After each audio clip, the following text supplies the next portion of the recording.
ભુજના BSF headquarter ખાતે લોકગાયિકા ગીતા રબારીએ રક્ષાબંધનનો પાવન તહેવાર જવાનો સાથે ભવ્ય રીતે ઉજવ્યો તો દેશની રક્ષા માટે ફરજ બજાવતા જવાનોને રાખડી બાંધી ગીતા રબારીએ પ્રેમ અને કૃતજ્ઞતાનો સંદેશ આપ્યો। પરિવારથી દૂર ફરજ બજાવતા જવાનો માટે આ તહેવાર એક ભાવનાત્મક ક્ષણ બની રહ્યો। બધાએ જેટલા પણ ભારતીયો છે બધાને રક્ષાબંધનની ખૂબ ખૂબ શુભકામનાઓ। અને હું વર્ષોથી રક્ષાબંધન જવાનો સાથે ઉજવું છું। મને ખૂબ ગમે છે કે આપણી સાચી રક્ષા આપણા ઘરમાં આપણા ભાઈઓ કરે છે, પણ આપણા દેશની રક્ષા આપણા જવાનો કરે છે। એટલે વર્ષોથી હું લગભગ 7 થી 8 વર્ષથી રક્ષાબંધનના દિવસે હું અહીંયા આવું છું। કદાચ હું બહાર આવું તો ના આવી શકું, પણ અહીંયા આવીને એક અલગ ઉત્સાહ હોય છે। એ પણ પોતાના ઘરની યાદમાં હોય છે। બહેનોની રાખડી પહોંચી ના હોય તો આપણી ફરજ છે કે આપણી બાજુમાં જ્યાં પણ जवानों हो तो अपने हमने राखड़ी बांधी है। ये हमारे लिए सौभाग्य की बात है कि आज रक्षाबंधन में हमारी बहनें ना केवल गीता रबारी जो इस पूरे क्षेत्र की शान है, उनके साथ उनके परिवारजन, उनकी और बहनें सभी यहाँ पर आए रक्षाबंधन का त्यौहार मनाने के लिए। जब हमारी बहनें हमारे पास आने के लिए तो निवेदन करती तो मुझे ऐसा लगता है कि उनको हमारे ऊपर विश्वास है और इससे हमारा आत्मबल बढ़ता है। हमें बहुत खुशी है कि आज गीता बहन रबारी हमारे प्रांगण में आई, अपने परिवारजन के साथ आई, उनके भाई भी आए और हमने इस प्रोग्राम को बड़े अच्छे सुचारू ढंग से चलाया है। દાંતામાં ભગવાન બિરસા મુંડાની 150મી જન્મ જયંતિની ઉજવણી કરવામાં આવી। આરોગ્ય મંત્રી ઋષિકેશ પટેલની અધ્યક્ષતામાં જિલ્લા કક્ષાની આદિવાસી દિવસની ઉજવણી કરવામાં આવી।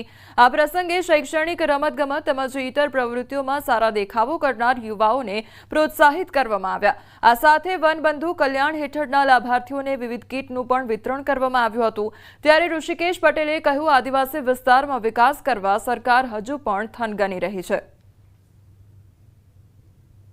ખેલથી સરહદ સુધી જ્યારે આદિવાસી સમાજનો દીકરો ઊભો રહેતો હોય ત્યારે મને કહેતા આનંદ થાય છે કે હવે આદિવાસીઓ પ્રકૃતિને બચાવવાનું કામ કર્યું, પોતાના કસ્ટમ્સને બચાવવાનું કામ કર્યું અને હવે ભવિષ્યની અંદર દેશ બનાવવાના કામમાં પણ આદિવાસી સમાજ જોડાવાનો છે, નિશ્ચિત બાબત છે। મહેસાણામાં કમિશનની લાલચે એક વ્યક્તિએ લાખો રૂપિયા ગુમાવ્યા છે। આરોપીઓએ મંદિરના ટ્રસ્ટી હોવાના નાટક કર્યા। 10, 20 અને 50ની નોટો બદલી આપવાના બહાને 15 લાખ પડાવ્યા। આરોપીઓએ ચિલ્ડ્રન બેંકની નકલી નોટો આપી છેતરપિંડી કરી। કડીમાં રહેતા મહેન્દ્ર પટેલે બાવલુ પોલીસ સ્ટેશનમાં છેતરપિંડીની ફરિયાદ નોંધાવી તો આરોપી કિશોરસિંહ અને એક અજાણ્યા વ્યક્તિએ 10, 20, 50ની નોટના બદલામાં 500ની નોટ આપવાની લાલચ આપી હતી। આરોપીઓએ પહેલા 1 લાખના બદલામાં 1.10 લાખ આપી વિશ્વાસ કેળવ્યો। બાદમાં 15 લાખની સામે માત્ર 8,000ની સાચી નોટ આપી ઠગાઈ કરી।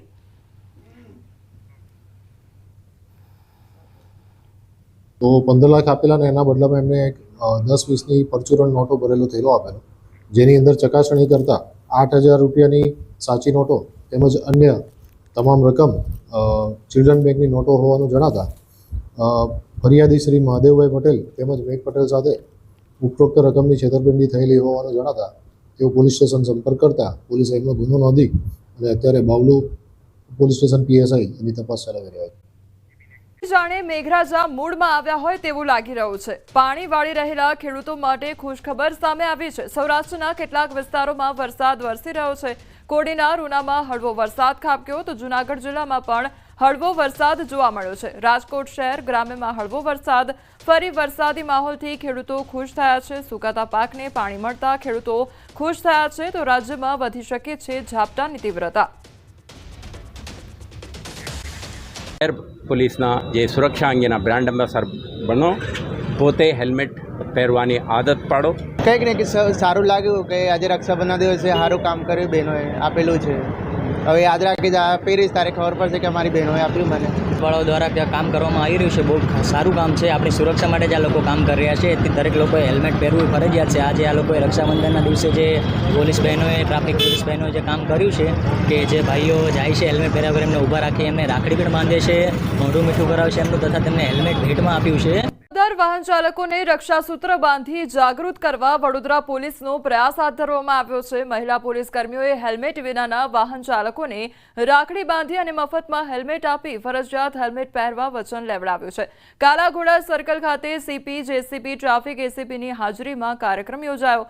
મહત્વનું છે કે 15 સપ્ટેમ્બરથી વડોદરામાં હેલ્મેટ ફરજિયાત કરવામાં આવશે, જેને લઈને અગાઉ હેલ્મેટ જાગૃતિ કાર્યક્રમ પણ યોજાયો। આજે રક્ષાબંધન છે ને સામાન્ય રીતે એવું બનતું હોય કે બહેન જે છે તે પોતાના ભાઈના કલાઈ પર રાખડી બાંધીને તેની રક્ષા થાય તેવું વચન જે છે તે બંને ભાઈ બહેન એકબીજાને આપતા હોય છે। ત્યારે વડોદરા શહેર પોલીસ દ્વારા અનોખી રીતે ઉજવણી જે છે તે કરવામાં આવી રહી છે। ખાસ કરીને વાત કરીએ તો 15 તારીખથી વડોદરા શહેરમાં હેલ્મેટ ફરજિયાત છે, તો નાગરિકોને દંડ લાગે એ પહેલાં જ પોલીસ જે છે તે નાગરિકોને જાગૃત કરવાનો પ્રયત્ન કરી રહી છે। અને દ્રશ્યોમાં પણ જોઈ શકાય છે કે ટ્રાફિક પોલીસની જે બહેનો છે તેઓ ભાઈઓને બોલાવી રહી છે અને તેમને હેલ્મેટ ભેટમાં આપી રહી છે અને સુરક્ષાનું વચન જે છે તે લઈ રહી છે, હાથમાં રક્ષાસૂત્ર પણ બાંધી રહી છે। એક સોશિયલ મેસેજ આપવાનો પ્રયત્ન જે છે તે વડોદરા શહેર ટ્રાફિક પોલીસ દ્વારા કરવામાં આવી રહ્યો છે। ઉલ્લેખનીય બાબત છે કે જ્યારે પણ વાહન અકસ્માત થાય છે ત્યારે ટુ વ્હીલર ચાલકોના સૌથી વધુ મૃત્યુ થતા હોય છે, ત્યારે ટુ વ્હીલર ચાલકોના મૃત્યુ થતા અટકે તેના માટે જ આ મુહિમ ખાસ ઉપાડવામાં આવી છે શહેર પોલીસ દ્વારા। અત્યારે જેસીપી ડૉક્ટર લીના પાટીલ છે, જોઈ શકો છો કે જે વાહન ચાલક છે તેમને પોતાનો ભાઈ માનીને તેમની રક્ષા થાય એના માટે જે હેલ્મેટ છે તે જેસીપી ડૉક્ટર લીના પાટીલ દ્વારા પહેરવામાં આવ્યું છે। અને મેં કીધું પ્રમાણે કે આ કાર્યક્રમનો ઉદ્દેશ એક જ છે કે નાગરિકો જાગૃત થાય, નાગરિકોની સલામતી જળવાય અને નાગરિકોની સલામતીને ધ્યાનમાં રાખીને જ પોલીસ જે છે તે આખી પ્રક્રિયા કરી રહી છે। આ પોલીસનો વિશેષ કાર્યક્રમ ખરેખર સમાજ માટે ખૂબ જ મહત્ત્વનો સાબિત થવાનો છે, કારણ કે 15 તારીખથી જ્યારે હેલ્મેટ ફરજિયાત છે ત્યારે પોલીસ પણ નથી ઈચ્છતી કે તમામ લોકોને દંડ ફટકારવામાં આવે, પરંતુ નાગરિકો જો જાતે જ જાગૃત થાય અને જાતે જ હેલ્મેટ પહેરતા થાય તો નાગરિકોની સુરક્ષા તેઓ પોતે પણ કરી શકે છે। આ એક જ મેસેજ સાથે આ કાર્યક્રમનું આયોજન કરવામાં આવ્યું છે। હાર્દિક દીક્ષિત, ન્યૂઝ 18 ગુજરાતી, વડોદરા। રસ્તાના ખાડા પૂરવા માટે લાલ ચીકણી માટીનો ઉપયોગ કરતા લોકો હેરાન પરેશાન થયા છે। વાત છે ભાવનગરની। માર્કેટિંગ યાર્ડમાં રોડના ખાડા પૂરવા માટે લાલ ચીકણી માટીનો ઉપયોગ કરાતા વેપારીઓ, ખેડૂતો ભારે મુશ્કેલીમાં મુકાયા। યાર્ડમાં રોડ પરના ખાડા પૂરવા માટે લાલ ચીકણી માટી ઉપયોગમાં લેવામાં આવી છે, જેના હિસાબે ચીકણો, ગારો તેમજ ધૂળની ડમરી થવાથી યાર્ડમાં આવતા વેપારીઓ અને ખેડૂતોને તકલીફનો સામનો કરવો પડી રહ્યો છે। યાર્ડમાં ચીકણી માટી ફેલાતા અનેક વખત વેપારીઓ અને ખેડૂતો લપસી પડવાના બનાવો બન્યા છે। ખાસ કરીને બાઇક સવાર અને પગપાળા જતા લોકો માટે આ માર્ગ જીવલેણ બની રહ્યો છે। આથી આ માટી હટાવી અને કાદવ ન થાય તેનો ઉપાય કરવા માટે પણ રજૂઆત કરવામાં આવી છે।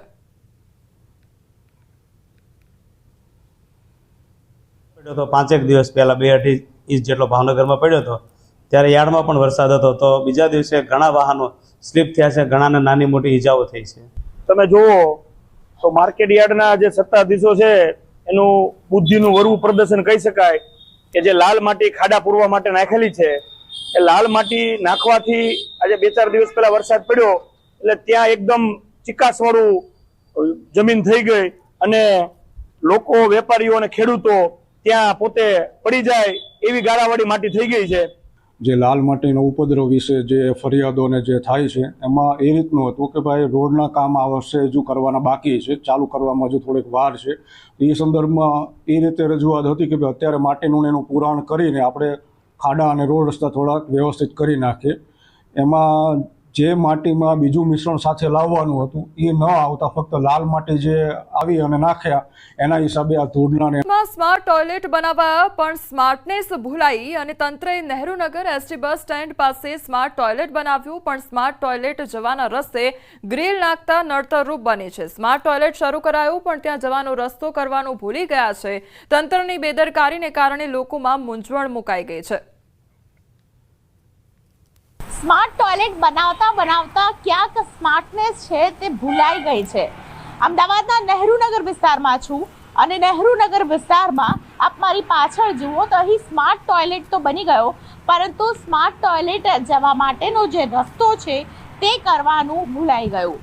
ગ્રીલ લગાડેલી છે અને અહીંથી કોઈ વ્યક્તિને જવું હોય સીડી ચડીને તો તે જઈ ન શકે તે પ્રકારે સ્માર્ટ ટોયલેટ છે તેની વ્યવસ્થા કરવામાં આવી છે। સવાલ અહીં એ ઊભો થાય છે કે સ્માર્ટ ટોયલેટ છે અલગ અલગ જગ્યાએ બનાવવામાં આવ્યા છે, પરંતુ તેની માટે જવાનો રસ્તો શા માટે ભૂલાઈ ગયો? સ્માર્ટનેસની જરૂર ખૂબ જ છે, કારણ કે જે પ્રકારે સ્માર્ટ ટોયલેટ તો બનાવી દીધું, લોકોની ઉપયોગિતા વધે તે માટે ખાસ કરીને આવા ટોયલેટ અલગ અલગ જગ્યાએ બનાવ્યા, પરંતુ નહેરુનગર વિસ્તારની અંદર સ્માર્ટનેસ ભૂલાઈ ગઈ. કેમેરા પર્સન પંકજ મકવાણા સાથે દીપિકા કુમાર, ન્યૂઝ 18 ગુજરાત. બનાસકાંઠામાં વિસર્જન તળાવમાં પાણી ન હોવાથી ભક્તોને હાલાકી પડી તો દિયોદર તાલુકાના મિની અંબાજી તરીકે ઓળખાતા સણાદર ધામે ભક્તોની ભાવના ઉપર પાણી ફરી વળ્યું હોય તેવા દ્રશ્યો સામે આવ્યા છે. 10 દિવસ દશામાના વ્રતો કરી દશામાની પૂજા અર્ચના કરનાર ભક્તો વિસર્જન માટે તળાવે પહોંચ્યા, પરંતુ તળાવમાં પાણી ન હોવાથી મૂર્તિઓ અધવચ્ચે મૂકવાની નોબત આવી છે. તો એક તરફ ભારે વરસાદના બનાસકાંઠાના કેટલાક વિસ્તારોમાં ખેતરો પાણીના ભરેલા પડ્યા હોવાથી બનાસકાંઠા જિલ્લાને લીલો દુષ્કાળ પડ્યો હોવાની ખેડૂતો સરકારને રજૂઆત કરી રહ્યા છે. તો બીજી તરફ દિયોદર પાસે આવેલા તળાવો ખાલી હોવાથી દશામાની મૂર્તિ વિસર્જન કરવા આવનારા ભક્તો રજડી પડ્યા છે. અને દશામાના 10 દિવસ વ્રત કર્યા છે, તો પૂજા કરી પણ હોય ભદ્રાવા આવ્યા છે, પણ તળાવમાં પાણી નથી સણાદર, એટલે અમારે એમ કે પાણીની વ્યવસ્થા હોત તો અમે સારી રીતે જીલાડો પધરાવોત. તળાવમાં પાણી નહીં, અમે 10 દિવસ પૂજા કરી, હવે તળાવમાં પાણી નહીં, દશામાં ભદ્રાવા આવ્યા છે, એમને મૂર્તિ મેલી કોરામાં મૂર્તિ મેલીને. જામનગરનો લોકમેળો કાયદાની ગૂંચવણમાં અટવાઈ ગયો છે. લોકમેળો શરૂ થતા પહેલા જ અરજદાર તેમજ મનપાના વકીલો વચ્ચે થઈ છે ધારદાર દલીલો અને લોકમેળા અંગે કોર્ટનો ચુકાદો સોમવારે આવશે. મહત્વનું છે કે રવિવારે લોકમેળાનું લોકાર્પણ થવાનું હતું.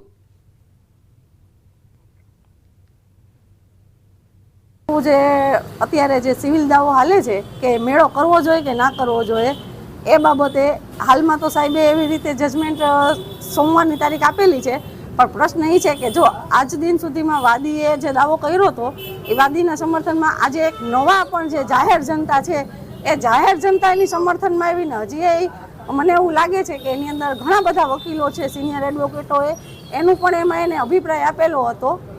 અને હજી એ વિષય એક જો નામદાર કોર્ટ છે એ હજી આ વિષય ધ્યાનમાં રાખે તો નામદાર કોર્ટનો નિર્ણય કરવામાં બહુ સહેલું અને સરળતા રહેશે. શ્રાવણી લોકમેળાનું આયોજન આ જગ્યાએ ન થાય પ્રદર્શન ગ્રાઉન્ડમાં, એટલે કે અને અન્ય જગ્યાએ કરવામાં આવે જ્યાં ટ્રાફિકની સુવિધા હોય, ઇમરજન્સી વાહનો આરામથી નીકળી શકે, પ્રજા મેળાનું સુખ માણી શકે અને કોઈ દુર્ઘટના ન બને તે હેતુથી આ દાવો લેવો હતો. ગંભીરા બ્રિજ તૂટ્યા બાદ હવે ઉમેટા બ્રિજ પર ઘસારો વધી ગયો છે. રક્ષાબંધનના તહેવારમાં વાહનોનો ભારે ઘસારો જોવા મળ્યો. ઉમેટા બ્રિજ પર વાહનોનો ભારે ઘસારો જોવા મળ્યો અને ગંભીરા બ્રિજ તૂટેલો હોવાથી ઉમેટા બ્રિજ પર રક્ષાબંધનના તહેવારને લઈ વાહનોનો ભારે ઘસારો જોવા મળ્યો છે. રક્ષાબંધન તહેવારને લઈ આણંદ અને વડોદરા જિલ્લાને જોડતો ઉમેટા બ્રિજ વ્યસ્ત બન્યો છે. બ્રિજ પર ભારે ટ્રાફિકના કારણે 108 એમ્બ્યુલન્સ ટ્રાફિકમાં ફસાતા મુશ્કેલી સર્જાઈ હતી. તો ટ્રાફિક જામ સર્જાયો હોય તે પ્રકારની પરિસ્થિતિનું નિર્માણ થયું છે. તો એક તરફ તહેવારનો માહોલ ચાલી રહ્યો છે અને બીજી તરફ આ બ્રિજ પર ઘસારો વધ્યો છે. ગંભીરા બ્રિજ તૂટવાને બાદ હવે જે આ બ્રિજ આવેલો છે ત્યાં આગળ વાહનોની અવરજવર સૌથી વધુ થઈ છે અને તેના કારણે ટ્રાફિક જામ પણ સર્જાય છે, જેના કારણે લોકોને હાલાકીનો સામનો કરવો પડી રહ્યો છે. તો ઉમેટા બ્રિજના આ દ્રશ્યો સામે આવ્યા છે. આ તરફ ભાવનગર શહેર અને જિલ્લામાં વાતાવરણ અચાનક પલટાયું અને ધીમી ધારે વરસાદ શરૂ થયો છે. બપોર બાદ વરસાદી વાદળો આવ્યા અને અચાનક વરસાદ શરૂ થયો. શહેરના એરપોર્ટ, સુભાષનગર, ગંગાજળિયા તળાવ, કાળા નાળા, વાઘાવાડી અને કાળિયાબીડ, ઘોઘા સર્કલ સહિતના વિસ્તારોમાં વરસાદ વરસ્યો. વરસાદ શરૂ થતાં વાતાવરણમાં ઠંડક પ્રસરી ગઈ. તો ભાવનગરમાં એકાએક વાતાવરણમાં પલટો જોવા મળ્યો છે અને ધીમી ધારે બપોર બાદ વરસાદી માહોલ જામ્યો છે. તો વરસાદ વરસવાને કારણે લોકોને ગરમીમાંથી આંશિક રાહત પ્રાપ્ત થઈ છે. તો ભાવનગર પંથકમાં ધીમી ધારે વરસાદ વરસ્યો છે. સાગર, વડોદરા, ગાંધીનગરમાં પડશે ભારે વરસાદ. ભરૂચ, જંબુસર, નવસારી, સુરતમાં પડશે ભારે વરસાદ.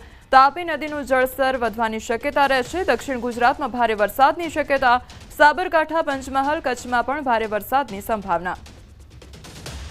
નવસારી, સુરતના ભાગો, આવડના, વલસાડના ભાગો, આ ભાગોમાં ભારે વરસાદ થવાની શક્યતા રહેશે. કેટલાક ભાગોમાં ભારેથી અતિભારે વરસાદ થવાની શક્યતા રહેશે. તાપી નદીનું જળસ્તર પણ વધવાની શક્યતા રહેશે.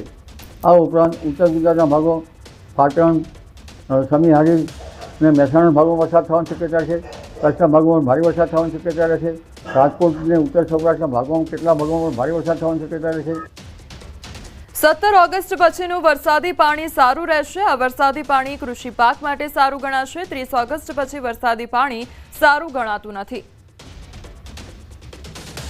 પરંતુ તારીખ 17 ઓગસ્ટ પછીનું વરસાદી પાણી કૃષિ કાર્યો માટે સારું ગણાશે. 30મી ઓગસ્ટ પછીનું વરસાદી પાણી કૃષિ પાકો માટે સારું ગણાતું નથી.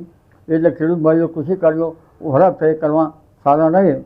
એટલે હવે વરસાદની સ્થિતિ છે એ 13-14માંથી MGO ફેઝ 2માં આવતા રાજ્યના ભાગોમાં વરસાદી સિસ્ટમો સક્રિય થઈ. ઓગસ્ટ બાદ ફરી ચોમાસું સક્રિય થશે. હવામાન નિષ્ણાંત અંબાલાલ પટેલ દ્વારા આગાહી કરવામાં આવી છે. અરબ સાગરમાં સાયક્લોનિક સર્ક્યુલેશનની શક્યતા જોવા મળી રહી છે. તો બંગાળ ઉપસાગરમાં ફરી વરસાદી સિસ્ટમ થશે સક્રિય. 18 ઓગસ્ટથી 22 ઓગસ્ટ સુધીમાં ભારે વરસાદ વરસી શકે છે. દક્ષિણ સૌરાષ્ટ્રના ભાગોમાં વરસાદ વરસી શકે છે, જેથી સરદાર સરોવર ડેમમાં પાણીની આવક વધશે. નર્મદા બે કાંઠે થવાની શક્યતા પણ રહેશે. તારીખ 15મી ઓગસ્ટથી વરસાદી સિસ્ટમો સક્રિય થશે. સાયક્લોનિક સર્ક્યુલેશન અરબ સાગરમાં થવાની શક્યતા રહેશે. બંગાળ ઉપસાગરમાં પણ તારીખ 17 ઓગસ્ટથી મજબૂત સિસ્ટમ બનશે. એટલે અરબ સાગરની સિસ્ટમના કારણે તારીખ 19, 20, 21, 22માં દક્ષિણ સૌરાષ્ટ્રના ભાગોમાં ભારેથી ધીમારો વરસાદ થવાની શક્યતા રહેશે. આ ઉપરાંત 17 ઓગસ્ટવાળી સિસ્ટમ લગભગ 19, 20માં મધ્યપ્રદેશ અને ગુજરાતના ભાગોમાં આવતા ગુજરાતના કેટલાક ભાગમાં ભારેથી અતિભારે વરસાદ થવાની શક્યતા રહેશે. સરદાર સરોવર ડેમને પાણીની સપાટી વધવાની શક્યતા રહેશે. અને આ વરસાદના કારણે કેટલીક નદીઓમાં પૂરની સ્થિતિ પણ રહેવાની શક્યતા રહેશે.